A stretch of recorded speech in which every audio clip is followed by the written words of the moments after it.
Hello, BookTube, and welcome to another weekly reading vlog. So first of all, apologies for last week's weekly reading vlog, in which I got cut off abruptly after 20 minutes, and I thought I had 30 minutes to play around with.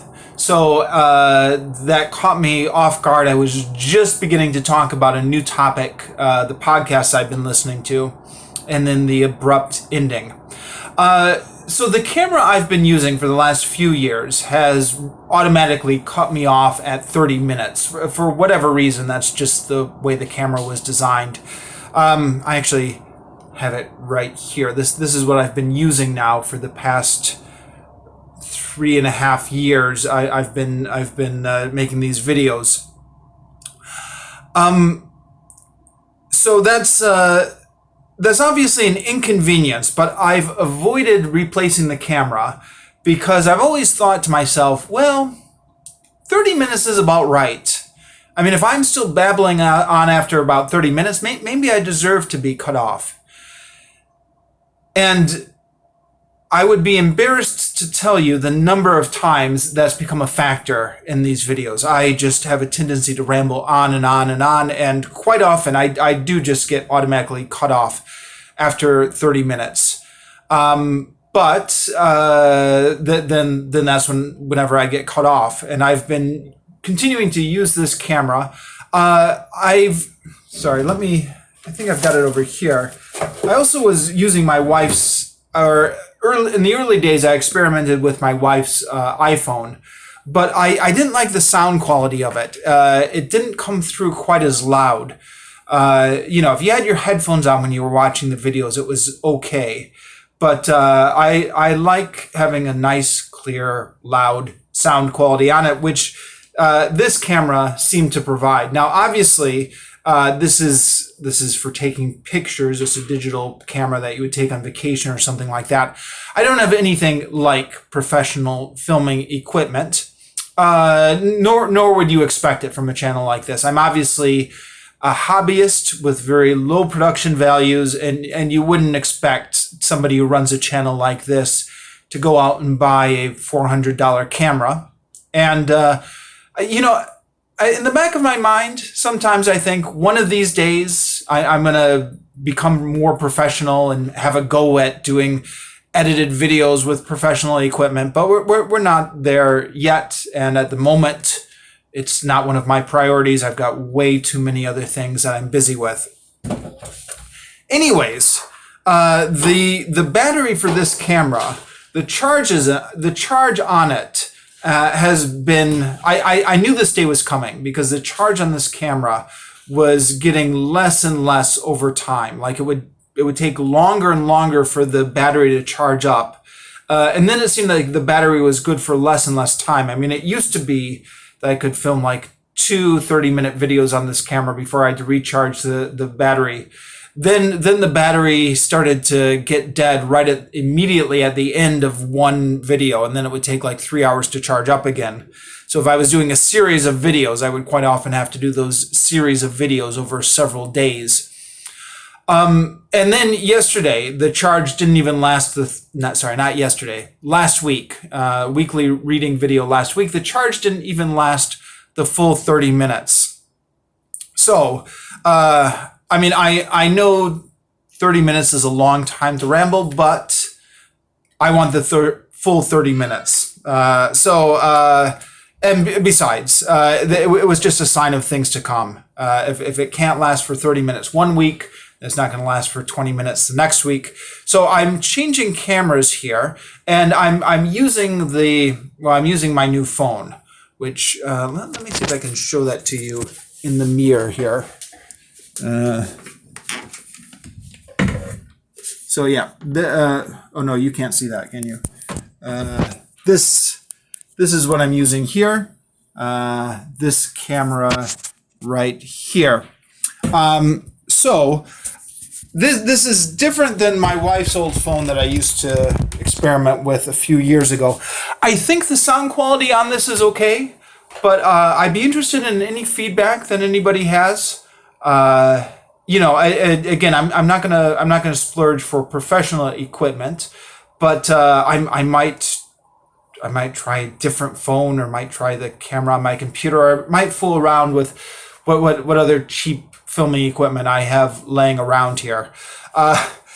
You can see here maybe that my tripod is just a stack of books, which is what it's been for most of the time I've been doing this channel. Aside from a few times when my wife filmed me.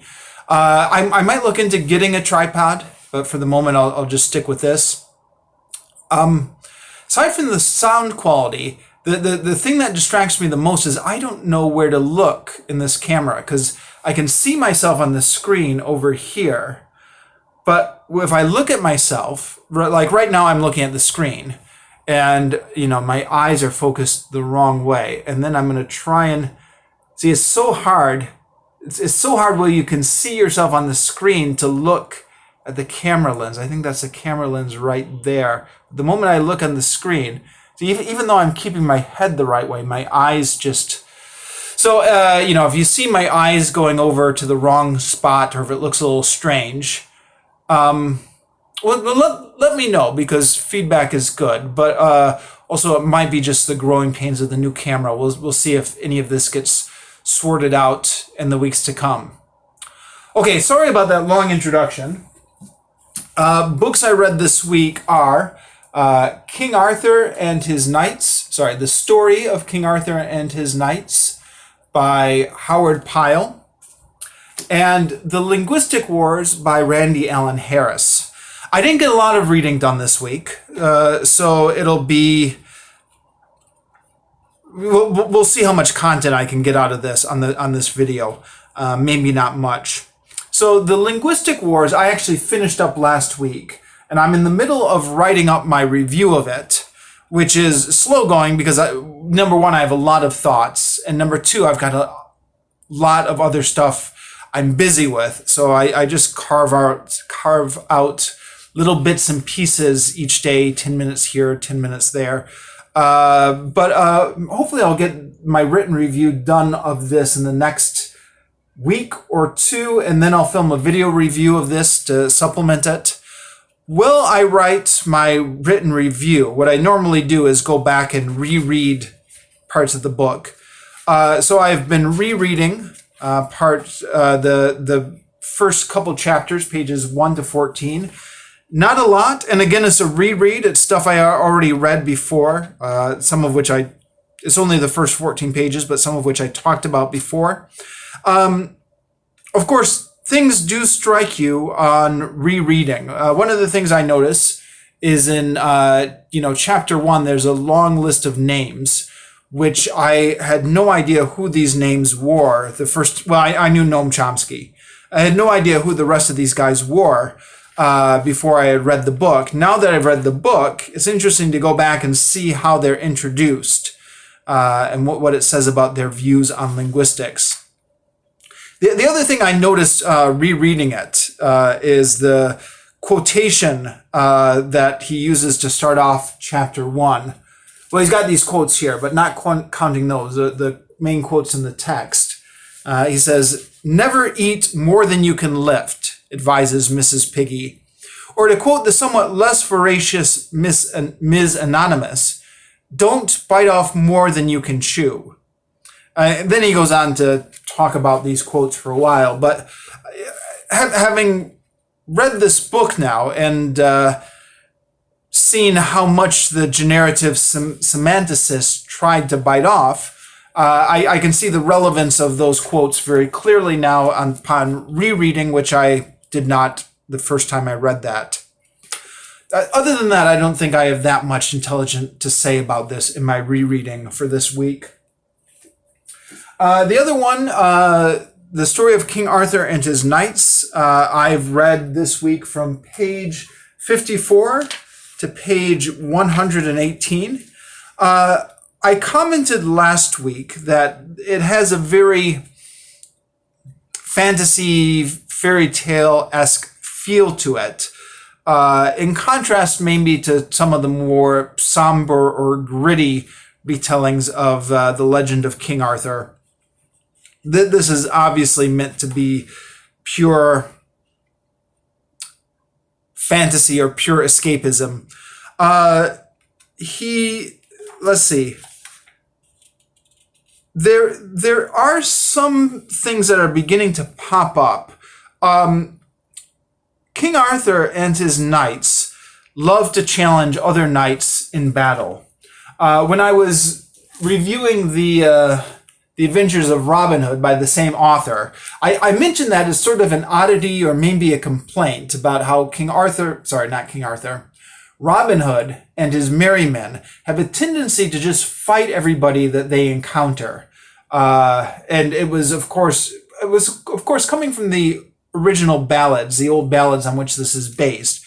But it struck me as a bit of a repetitive plot element and maybe a bit of an oddity in the protagonists of the story, that they were so belligerent. But the exact same thing is coming up in this book. This is also by Howard Pyle. And again, I think this is partly because of the source material, but it's remarkably similar how this story as well is very repetitive, because King Arthur and his knights just like to fight everyone they meet. Lost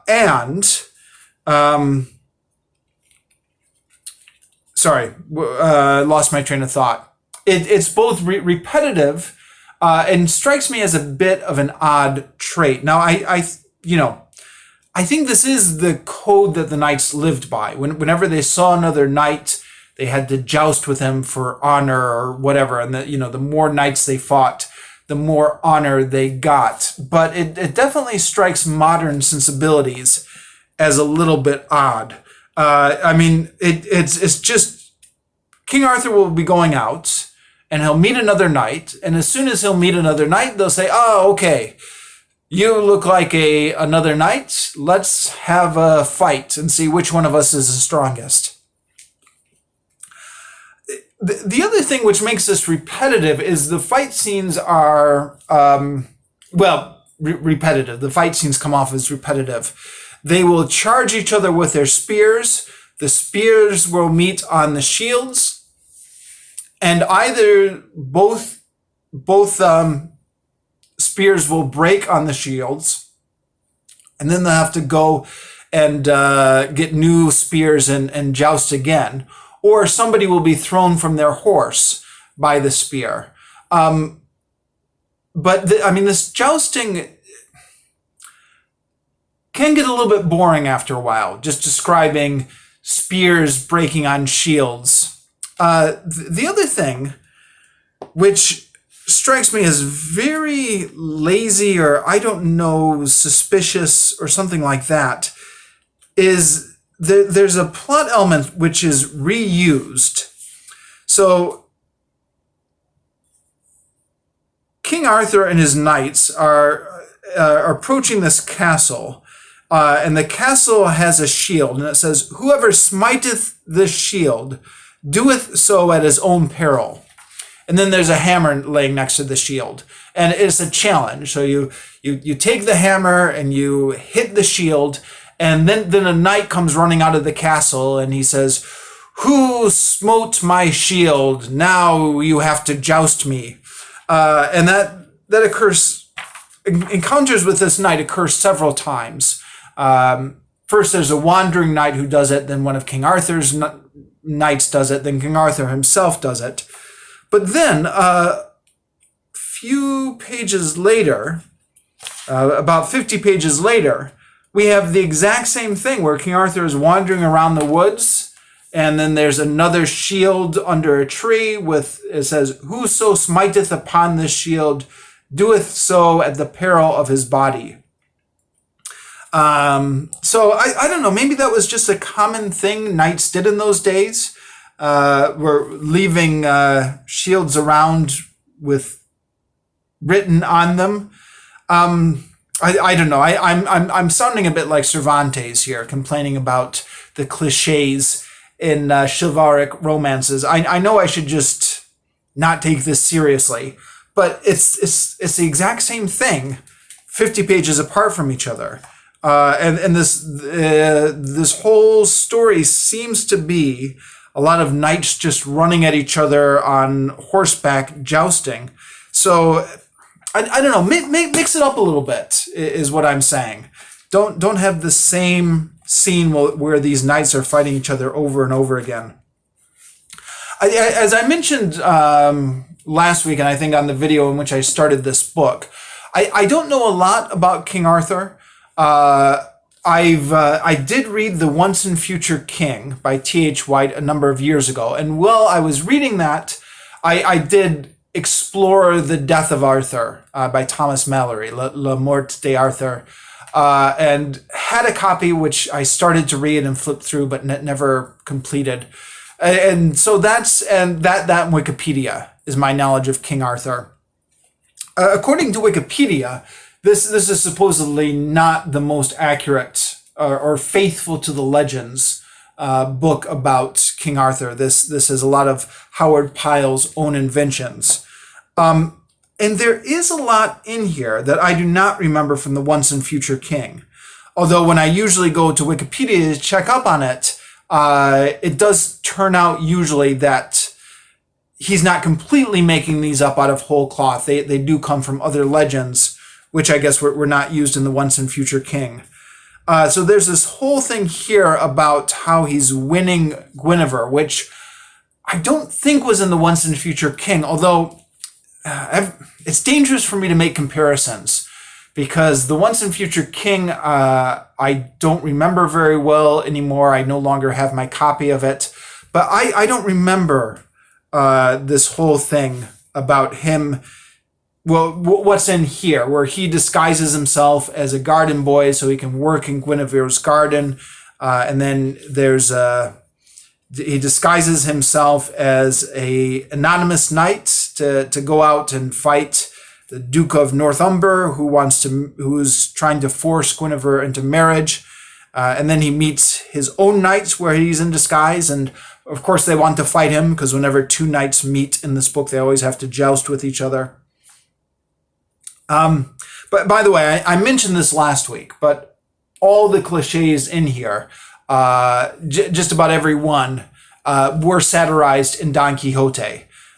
So the idea of when you defeat another knight, you have to send them to your lady. So you knock another knight off his horse and you say, okay, now because I've defeated you, you must make a pilgrimage and kneel before my lady and tell her that I have bested you and that you are now her servant.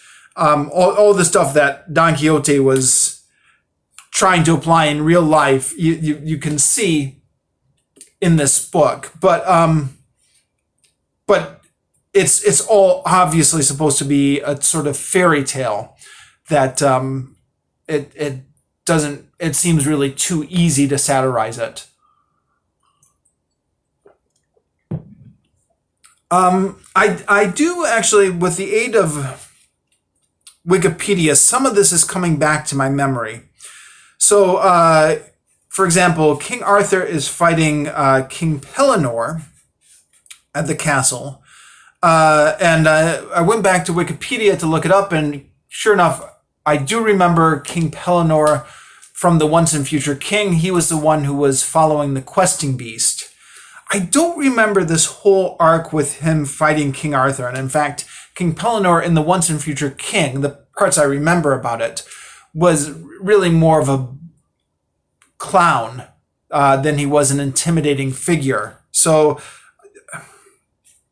maybe I'm misremembering it. One of these days I'm going to have to reread The Once and Future King, and then I can maybe talk about this intelligently. At the moment, it's all a little bit... I just have the vague memories. Okay. I think I'm going to move on here and talk about the podcasts I've been listening to, which if I have time, I like to throw into the weekly reading vlog. So I'm trying to work my way through the Mike Duncan podcasts. He does the History of Rome podcast and the Revolutions podcasts. History of Rome podcast I'm listening to systematically. So from beginning to end, and then 4 times over is what I usually do with audio. I'm on my third time through it, and I've been listening to the episodes from the Marcomannic Wars with Marcus Aurelius up to the Philip the Arab. Now, I've always considered myself a Roman history buff, but I've got to admit my knowledge of Roman history has been very limited. It's really after Nero. I don't really have a clear idea of a lot of what was happening. I know vaguely about the 5 good emperors. I know about Commodus, both from that Gladiator movie and also from that 1960s movie, The Fall of the Roman Empire, which I saw on cable when I was young, which has somewhat of a similar plot to Gladiator, or at least it has the part about Commodus in it. But then from Commodus to Diocletian, I really, nothing. So it's been interesting to learn about that from Mike Duncan's podcast. And he goes systematically through everything. He doesn't cover everything in exhaustive detail. I think by his own admission, he's somewhat of a summarizer, but he goes through everything, all of the emperors. And this is my third time through it, but the reason I listen to it multiple times is because I've discovered with audiobooks and podcasts, I don't always pick everything up on the first listening, especially if I'm distracted while I'm listening to it. So I do feel like I'm picking stuff up more each time and getting a better idea of the chronology each time. It does sometimes feel, at times, especially when you get into this period, like it's just a slog through one ruthlessly ambitious emperor after another, a whole bunch of unlikable tyrants, just one after the other. At times, but then there are some interesting stories and there's some interesting insights into it. He was talking about the emperor who was from Syria. What was his name? I forget his name. But this emperor who was connected to the imperial family but had been raised in Syria came in as like an Eastern monarch, and he talked about the worship of Sol Invictus, which was becoming very big in Rome at the time. Sol Invictus is something, you typically, or at least I typically hear atheists talking about. It's something that atheists often used to talk about how a lot of Christianity was just modeled after the cult of Sol Invictus, or how Christianity stole things from Sol Invictus, or how Jesus never lived and it was all based on Sol Invictus, or stuff like that. Some of those issues I've talked about on this channel in the past.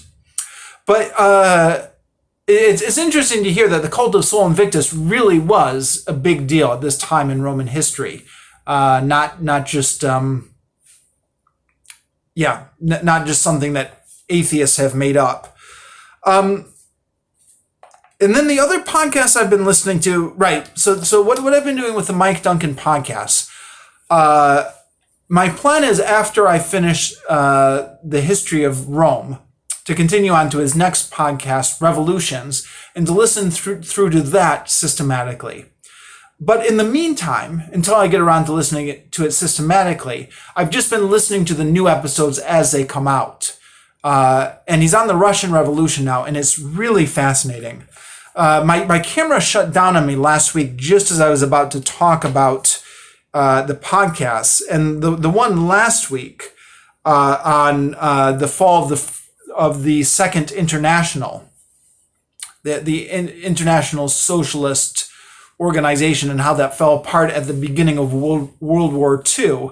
That was really fascinating. That's something I remember my history professor mentioning in college, how the Second Socialist International fell apart at the beginning of World War II because all the socialists abandoned their international solidarity to vote for war with their respective countries. Not all of them, but definitely most of them. There were exceptions like Rosa Luxemburg, etc. But I've never really had the opportunity to explore, to hear it explained in detail, what exactly went wrong with the Second International, why exactly they fell apart. So Mike Duncan's episode on that last week was really interesting. And then this week, he talked about the disaster of the Russians in World War I and the resulting political instability that was causing. So that was really interesting. I am really loving his Revolutions podcast on the Russian Revolution. It is, if you're not listening to it, you're missing out. For my money, it is absolutely fascinating. And this week, he actually released a bonus episode on the Russian Revolution feed, or on his Revolutions feed, which is a preview of his new book, Hero of Two Worlds, about Lafayette. Now, part of the reason I love Mike Duncan's podcast so much, one is because he's such a great storyteller, but two, his interests seem to align with mine exactly. It's almost eerie. Because Lafayette is a figure I've long been interested in myself. In fact, I've talked about a book about him on this channel before, which was For Liberty and Glory, talking about Washington and Lafayette and their friendship by James R. Gaines. I'm not going to be getting this book anytime soon because I think I'm going to catch up on the podcasts first and then start working my way through the Mike Duncan books. I still have to, after I finish his History of Rome podcast, I'll check out his book on the, what was it called? I'm blanking on the name now. His book on the late Roman Republic. I have to check that one out. But I will definitely be checking out his Hero of Two Worlds book at some point in the future. And that chapter he released as a free preview on the Revolutions podcast, it sounds again like it's just great storytelling in action. Some of the stuff on there I actually remember from the James R. Gaines biography of Washington and Lafayette I read years ago. The thing that sticks out most in my memory is Lafayette's quote to Washington, "I'm not here to teach, I'm here to learn," which apparently is a famous quote of his. Mike Duncan says it's one of his infamous quotes or something like that.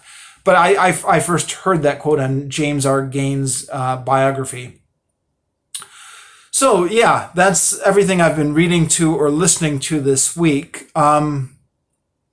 I'm worried that I've not been looking at the camera this whole time. It's difficult to tell because the picture I see of myself, I don't know. But I'm going to finish off here, and let me know how this new camera is working out.